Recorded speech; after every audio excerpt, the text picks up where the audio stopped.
السلام علیکم ورحمۃ اللہ تعالی وبرکاتہ۔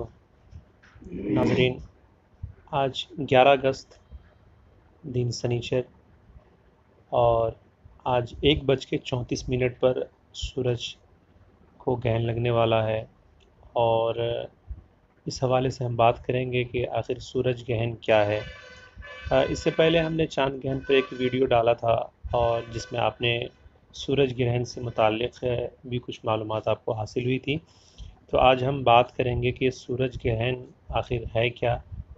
تو آپ کو بتا دوں کہ اسلامی نقطۂ نظر سے صحیحین کی حدیث ہے کہ اللہ کے نبی صلی اللہ تعالیٰ علیہ وسلم کے زمانے میں ایک مرتبہ سورج کو گرہن لگا، جبکہ آپ کے صاحبزادے حضرت ابراہیم رضی اللہ تعالیٰ عنہ کا انتقال ہو گیا تھا۔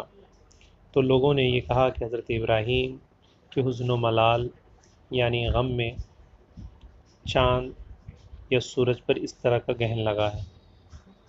تو اللہ کے نبی صلی اللہ علیہ وسلم نے انہیں منع فرمایا اور کہا کہ یہ چاند یا سورج کا گہن لگنا اللہ تعالیٰ کی بڑی نشانیوں میں سے ہے۔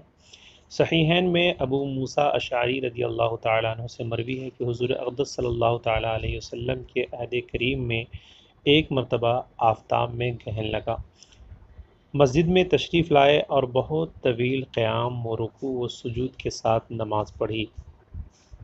کہ میں نے کبھی ایسا کرتے نہ دیکھا، اور یہ فرمایا کہ اللہ عز و جل کسی کی موت و حیات کے سبب اپنی یہ نشانیاں ظاہر نہیں فرماتا، لیکن ان سے اپنے بندوں کو ڈراتا ہے، لہٰذا جب ان میں سے کچھ دیکھو تو ذکر و دعا و استغفار کی طرف گھبرا کر اٹھو۔ مطلب یہ ہے کہ چاند اور سورج کا گہن لگنا یہ اللہ تعالیٰ کی نشانیوں میں سے ہے، تاکہ بندہ دیکھے اور اس کی وحدانیت کا اقرار کرے اور اپنے ایمان و اعتقاد کو مضبوط کرے کہ کائنات کا کوئی ایک مالک اور خالق ہے، جس کی بدولت اور جس کے اشارے پر کائنات کی ہر شے گردش کر رہی ہے اور ہر شے پر اس کا قبضہ ہے۔ جیسا کہ بد مذہبوں کے یہاں، یعنی کہہ لیجیے مشرکوں اور کافروں کے یہاں، چاند گہن یا سورج گہن، اور چاند اور سورج کو وہ پوجتے بھی ہیں اور خدا بھی مانتے ہیں۔ تو اس لحاظ سے کہ چاند اور سورج بھی کسی کے تابع ہے، اس پر بھی کسی کا حکم چلتا ہے، تو یہ اللہ کی بڑی نشانیوں میں سے ہے، اور یہ نشانیاں جب ظاہر ہوتی ہے تو ہمارا ایمان و اعتقاد مزید مضبوط ہوتا ہے۔ تو اب آئیے ہم یہ جان لیتے ہیں کہ سورج جب گہن ہو اور سورج کو جب گرہن لگے تو اس وقت ہمیں کیا کرنا چاہیے۔ سورج گہن کی نماز سنت موقدہ ہے، اور چاند گہن کی نماز مستحب۔ سورج گہن کی نماز جماعت سے پڑھنی مستحب ہے، اور تنہا تنہا بھی ہو سکتی ہے، اور جماعت سے پڑھی جائے تو خطبہ کے سوا تمام شرائط جمعہ اس کے لیے شرط ہیں۔ وہی شخص اس کی جماعت قائم کر سکتا ہے جو جمعہ کی کر سکتا ہے، وہ نہ ہو تو تنہا تنہا پڑھیں گھر میں یا مسجد میں۔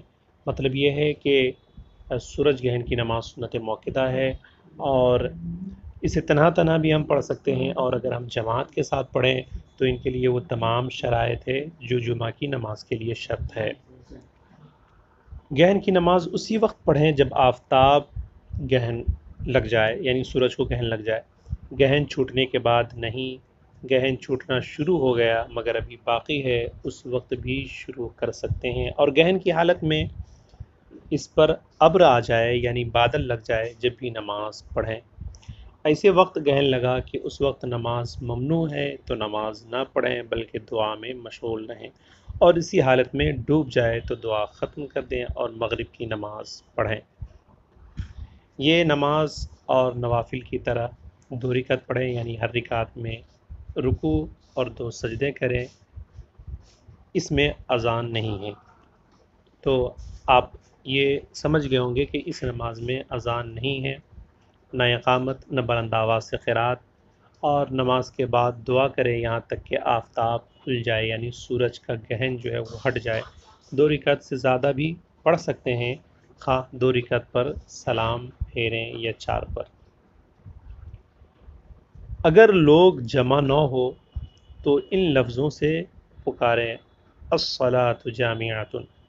افضل یہ ہے کہ عیدگاہ یا جامع مسجد میں اس کی جماعت قائم کی جائے، اور اگر دوسری جگہ قائم کریں جب بھی کوئی حرج نہیں۔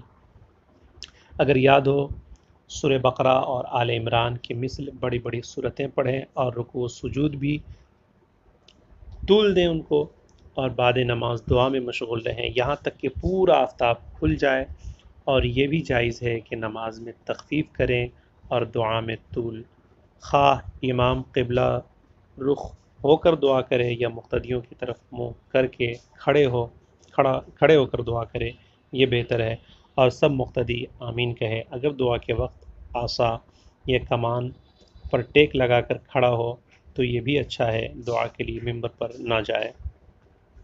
سورج گرہن اور جنازہ کا اجتماع ہو تو پہلے نماز جنازہ پڑھیں۔ یہ اس کے علاوہ بقیہ مسائل ہیں۔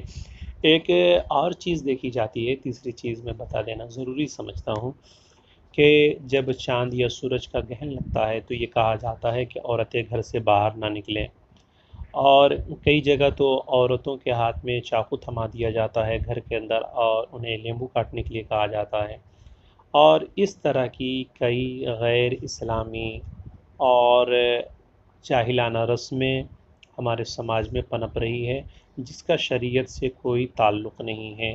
شریعت میں اس طرح کی کوئی بات نہیں ملتی ہے کہ جب چاند یا سورج کا گرہن لگے تو عورتیں گھر میں رہیں، عورتیں ان کے ہاتھ میں چاقو تھما دیا جائے، اس طرح کی کوئی بات شریعت میں نہیں ملتی ہے۔ یا پھر بعض لوگ یہ کہتے ہیں کہ اگر عورت حمل سے ہے تو اس کے لیے اور طرح طرح کی باتیں بیان کرتے ہیں۔ یہ اس طرح کی جتنی باتیں ہیں سب لغو ہیں، شریعت میں اس کی کوئی حقیقت نہیں ہے۔ لہٰذا جب چاند گرہن اور سورج گرہن لگے تو نماز پڑھیں، دعا کریں، اور اللہ تعالیٰ کی ان بڑی نشانیوں کو دیکھ کر اپنا ایمان و اعتقاد مضبوط کریں۔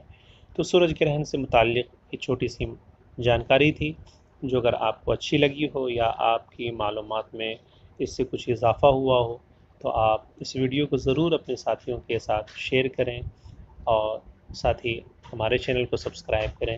ہم انشاءاللہ العزیز مزید اس طرح کی معلومات آپ کے لیے لے کر آئیں گے۔ جب تک کے لیے شکریہ۔ السلام علیکم ورحمۃ اللہ۔